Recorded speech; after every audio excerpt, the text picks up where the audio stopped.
It was nigh upon dusk when I drew close to the great marsh, and already the white vapors were about, riding across the sunken levels like ghosts in a churchyard. Though I had set forth in a mood of wild delight, I had sobered in the lonely ride across the moor, and was now uneasily alert. As my horse jerked down the grassy slopes that fell away to the jaws of the swamps, I could see thin streams of mist rise slowly, hover like wraiths above the long rushes, and then, turning gradually more material, go blowing heavily away across the flat. The appearance of the place at this desolate hour, so remote from human society, and so darkly significant of evil presences, struck me with a certain wonder that she should have chosen this spot for our meeting. She was a familiar of the moors, where I had invariably encountered her, but it was like her arrogant caprice to test my devotion by some such dreary assignation. The white and horrid prospect oppressed me beyond reason, but the fact of her neighborhood drew me on, and my spirits mounted at the thought that, at last, she was to put me in possession of herself. Tethering my horse upon the verge of the swamp, I soon discovered the path that crossed it, and entering, struck out boldly for the heart.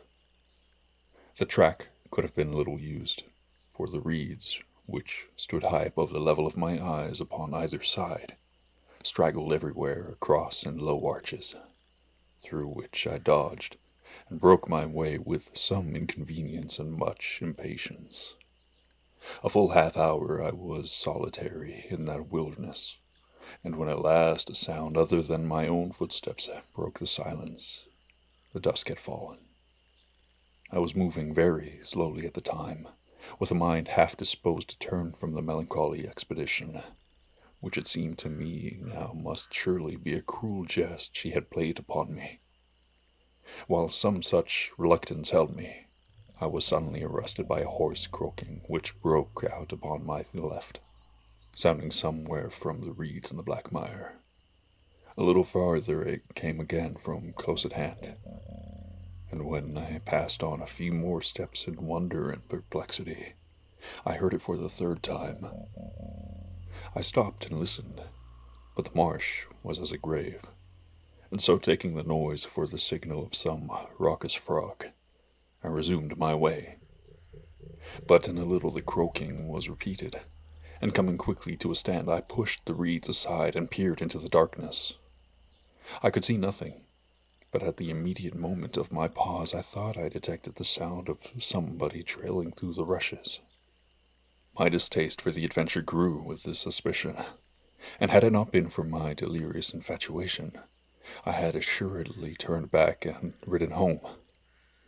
The ghastly sound pursued me at intervals along the track, until at last, irritated beyond endurance by the sense of this persistent and invisible company, I broke into a sort of run.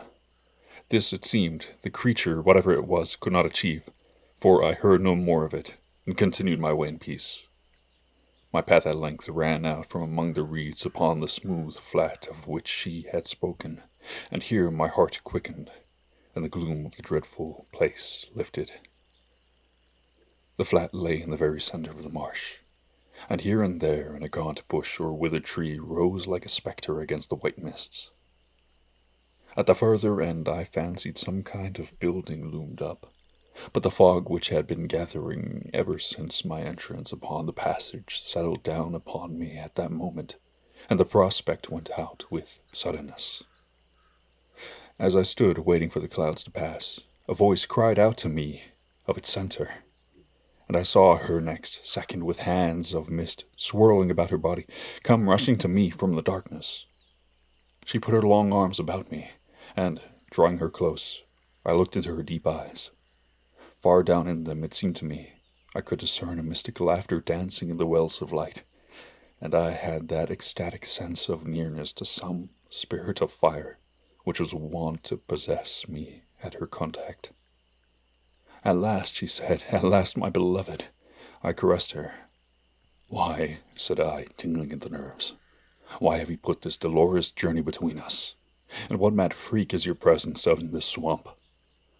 She uttered her silver laugh, and nestled to me again. I am the creature of this place, she answered. This is my home. I have sworn you should behold me in my native sin, ere you ravished me away. Come then, said I have seen. Let there be an end of this. I know you, what you are. This marsh chokes up my heart. God forbid you should spend more of your days here. Come. You are in haste, she cried. There is yet much to learn. Look, my friend, she said, you know me, what I am. This is my prison, and I have inherited its properties. Have you no fear? For answer I pulled her to me, and her warm lips drove out the horrid humors of the night. But the swift passage of a flickering mockery over her eyes struck me as a flash of lightning, and I grew chill again. I have the marsh in my blood, she whispered. The marsh and the fog of it. Think ere you vow to me, for I am the cloud in a starry night. A lithe and lovely creature, palpable of warm flesh, she lifted her magic face to mine, and besought me plaintively with these words. The dews of the nightfall hung on her lashes, and seemed to plead with me for her forlorn and solitary plight. Behold, I cried, witch or devil of the marsh, you shall come with me. I have known you on the moors, a roving apparition of beauty. Nothing more I know, nothing more I ask. I care not what this dismal haunt means, not what these strange and mystic eyes. You have powers and senses above me. Your sphere and habits are as mysterious and incomprehensible as your beauty. But that, I said, is mine, and the world that is mine shall be yours also.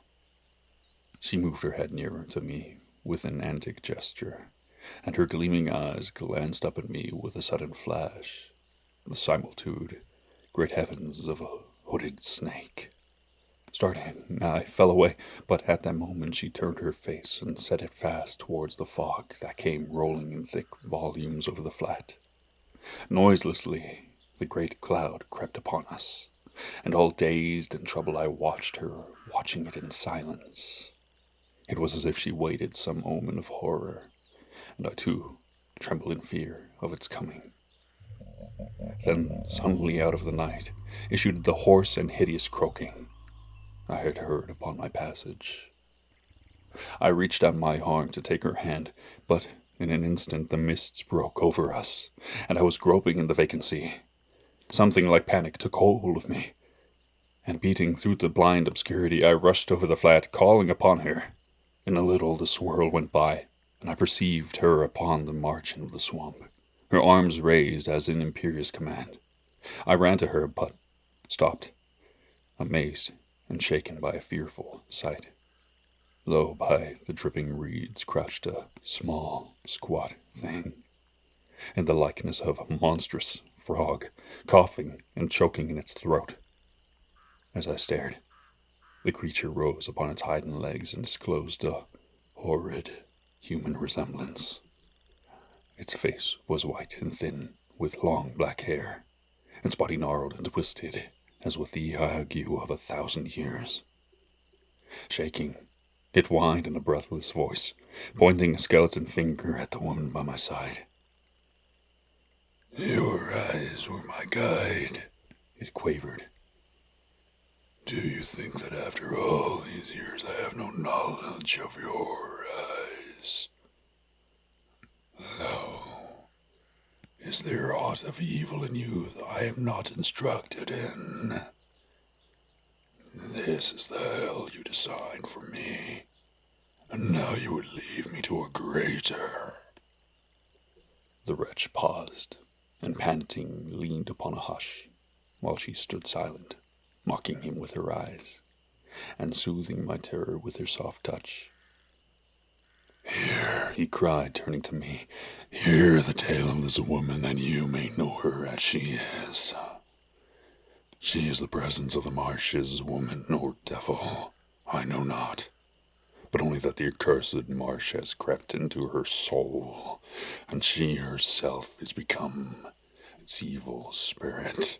She herself that lives and grows young and beautiful by it has its full power to blight and chill and slay. I, who was once as you are, have this knowledge. What bones lie deep in this black swamp, who can say but she? She has drained of health. She has drained of mind and soul. What is between her and her desire that she should not also drain of life? She has made me a devil in her hell, and now she will leave me to my solitary pain and go search for another victim. But she shall not, he screamed through his chattering teeth. She shall not. My hell is also hers. She shall not. Her smiling, troubled eyes left his face and turned to me. She put out her arms, swaying towards me, and so fervid and so great a light glowed in her face that, as one distraught of superhuman means, I took her into my embrace. And then the madness seized me. Woman or devil, I said, I will go with you. Of what account this pitiful past?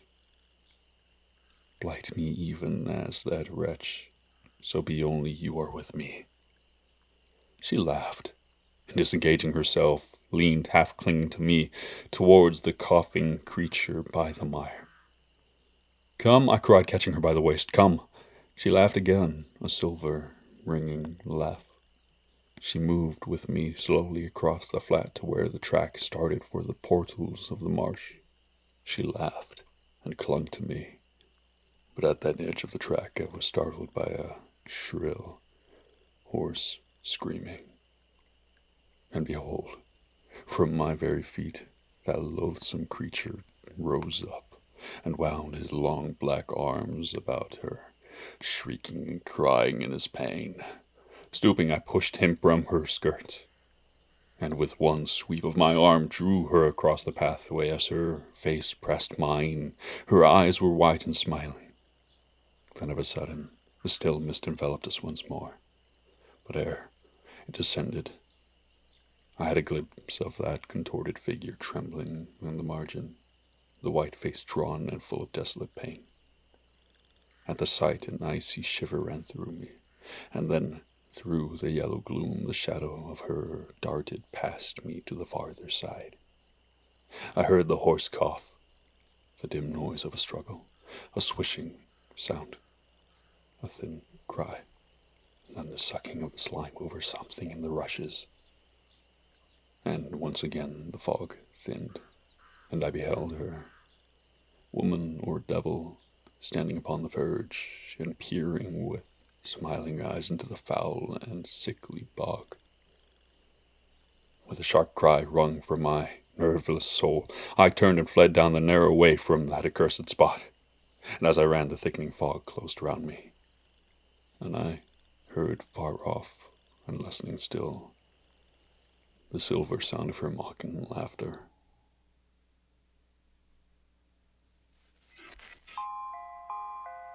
Thank you for tuning in tonight, dear listeners.